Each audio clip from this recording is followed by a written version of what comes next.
शेर अफजल साहब ने जो बात की है कि जी बानी पीटीआई ने इमरान खान साहब ने एक कमेटी बनाई है और उनकी पूरी गुफ्तगू का कंक्लूजन ये था कि उस कमेटी को बनाने के बाद बजाय इसके के बाद शुरू होती तो उसका जो है वो आगे से जो है वो कोई रिस्पॉन्स जो है वो अच्छा नहीं दिया गया। उनकी बात दुरुस्त है, लेकिन इसके साथ साथ वो मामलात जो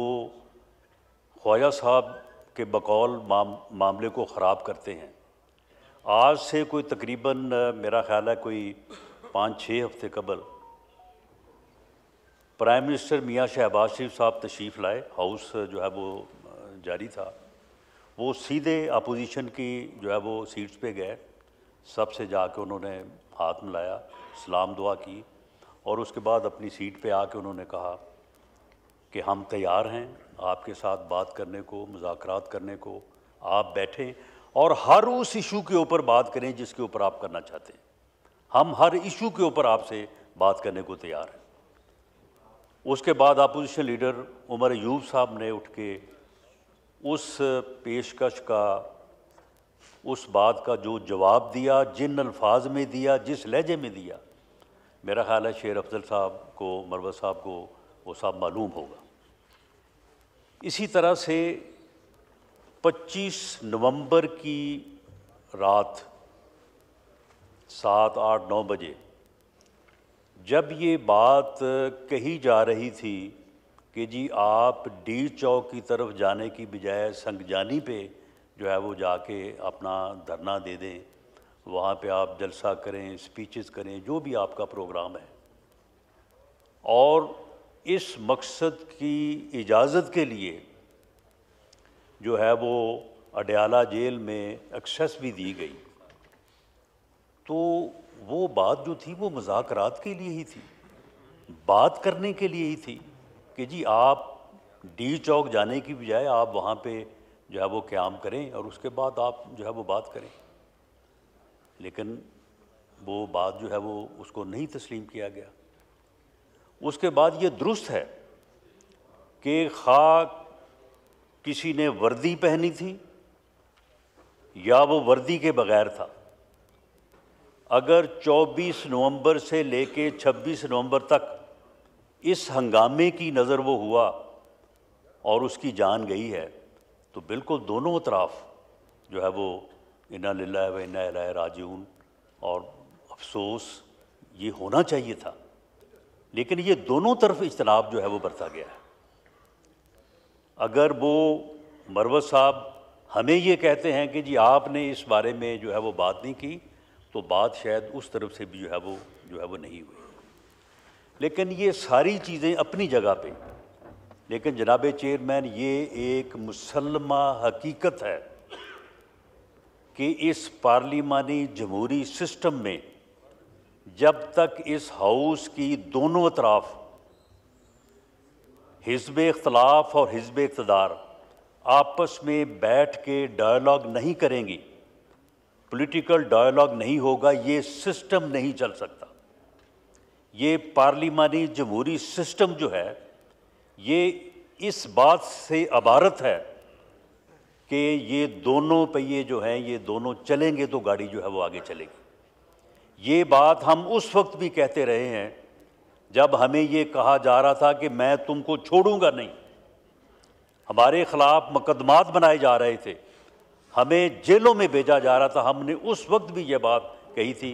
कि डायलॉग होना चाहिए, बैठ के बात होनी चाहिए। अगर मुज़ाकरात पॉलिटिकल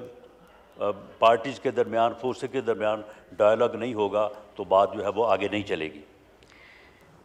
मैं मरवत साहब से ये गुजारिश करूँगा कि ठीक है, ये बातें जो हैं ये हम जितनी भी करते चले जाएं, आपके पास भी उनका कोई ना कोई आगे से जवाब होगा, हमारे पास भी हर बात का जवाब होगा। लेकिन अगर आपने ये कमेटी बनाई है और ये कमेटी जो है ये हमारे साथ मुज़ाकरात के लिए है, लेकिन ये आपकी तरफ से तो कभी एक लफ्ज़ नहीं कहा गया आज तक कि जी हमने ये कमेटी बनाई है, ये हुकूमत से या PMLN से या अलाइड पार्टी से जो है वो बातचीत करने के लिए, मुज़ाकरात करने के लिए कमेटी बनाई है। जो बयान जारी हुआ वो ये था कि जी हमने ये कमेटी बना दी है, जिसका दिल चाहता है वो आगे बात कर ले,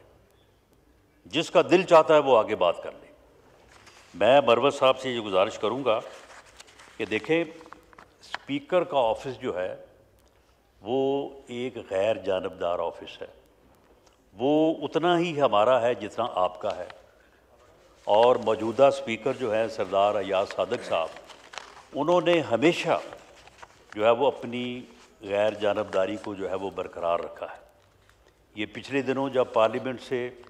मेंबर्स के गिरफ़्तार होने का मामला आया था, आप यकीन कीजिए कि उन्होंने बिल्कुल हर चीज़ को एक तरफ रख के उन्होंने बहुत ही जो है वो स्ट्रॉन्ग स्टैंड लिया और उसके ऊपर जो है वो कायम रहे। ये इसका विटनेस है हम। जी बिल्कुल दुरुस्त है। तो मैं ये मरवत साहब से मैं रिक्वेस्ट करता हूँ, मैं उन्हें ये कहता हूँ कि आप जो आपकी कमेटी है, क्योंकि होता यही है कि एक बात इस तरफ से होती है,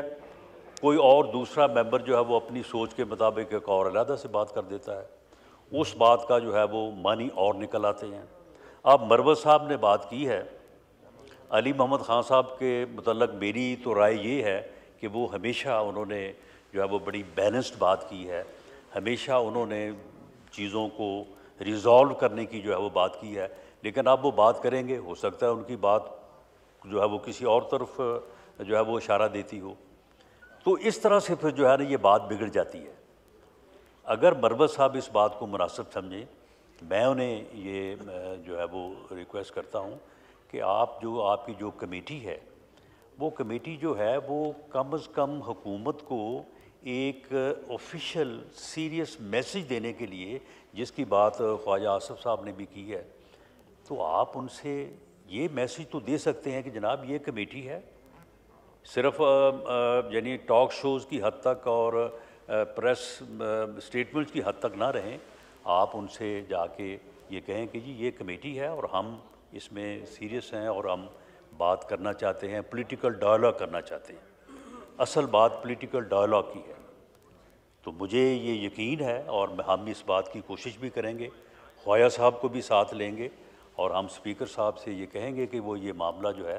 वो प्राइम मिनिस्टर से डिस्कस करें, गवर्नमेंट से डिस्कस करें, अलाइज पार्टी से डिस्कस करें, उनके मेंबर्स को बुला लें। जब आप जाएं उनके मेंबर्स को भी बुला लें, हमें भी बुला लें और वहाँ पे बैठ के जो है इस मामले को सीरियसली एक जो है वो पॉलिटिकल डायलॉग के तरीके के ऊपर जो है इसको आगे बढ़ाया जाए। और मुझे उम्मीद है कि अगर ये बात जो है वो इस तरह से आगे बढ़ेगी तो इंशाअल्लाह ताला इसका कोई ना कोई जो है वो नतीजा जो है वो ज़रूर निकलेगा। और जो भी हमारे सियासी मसाइल हैं, सियासी इस्तेहकाम का मसला है, बाकी मामलात हैं, उनके लिए कोई और ऑप्शन नहीं है मां सिवाय इसके कि पॉलिटिकल लोग जो हैं वो बैठ के पॉलिटिकल डायलॉग करें। बहुत शुक्रिया।